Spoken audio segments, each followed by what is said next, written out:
Hi, my name is Nikki Baker, and I'm going to be discussing the artifacts that were focused on in Group 3's second data meeting. So Group 3 chose the exploratory question, looking at this data, how did you respond and what changes were made? Brittany brought two artifacts with her to the meeting. She presented a differentiated lesson plan and the teaching manipulatives for that lesson plan. So if we look at her lesson plan, this was a small group lesson plans to teach quantification skills. It's the original lesson plan. Brittany substituted bears with other manipulatives that will keep the students more engaged and more willing to learn. We discussed as a group how this lesson plan needed to be more engaging, so there was a learning gap.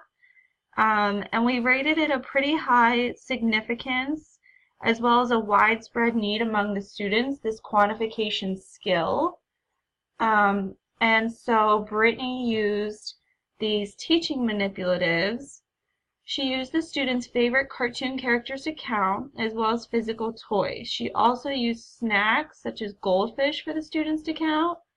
Goldfish are also used as an incentive for the students to try their best. Once they try their best to count the correct amount of goldfish crackers, they're given a few to eat. We decided as a group that this was also a learning gap, and the teaching manipulatives were used to modify the lesson based on student interest. This is a pretty important skill for the students, and again, there's still a pretty widespread gap, so the manipulatives have definitely been an improvement for her lesson.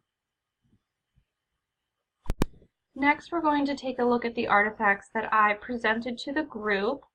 I brought a data table, an interview, an essay prompt, a lesson plan on strategies, and a rubric. And these were all used in one lesson. So the data table that you see has all of my students in my reading class. Written response 1, conventions 1, written comprehension 2, and conventions 2. The test was scored based on reading and written comprehension and conventions. The columns labeled with a 1 were their original scores, and the columns labeled 2 were their scores after the lesson. Each category was based on a scale of 1 to 4. And we labeled this an instructional gap. It shows the students' growth based on the lesson. Any cell highlighted in green shows growth from the first time they answered this essay to the second time. And the yellow shows the spots where the students did not show growth. You'll notice that most of the yellow was in the conventions column, and that was to be expected since the lesson that I taught did not focus on conventions. It focused on the written response and comprehension. So next we took a look at the interview, and the interview was definitely a learning gap for my students. The students needed more exposure to a variety of text. Lots of my students did not even realize that this was an essay. So we rated the significance of a 4 because, again, my students just did not have the exposure. They were reading this, not realizing that the questions and answers were part of an interview. And the prominence, we also rated this at a 4 because it just really sort of hindered their ability to even comprehend how to go about answering the essay prompt, which you can see down here at the bottom. That was the third artifact that I brought to the group. It was the same essay prompt used in the benchmark that they took and the lesson that I taught. So we observed that that was a learning gap. We gave it a relative significance of 5 and a prominence of 2. The reason we scored it so low was because overall the students really were able to answer it the second time after the lesson. Next we looked at the lesson plan, and this was an instructional gap. I focused on the strategies for how to answer an essay and not the specific content of that lesson. The last artifact that I brought was the PARCC rubric. I just wanted my group members to see what is used to score this essay both times. During data meeting 2, Brittany and I really tried to make sure that we explained to the other group members why we chose the artifacts that we brought.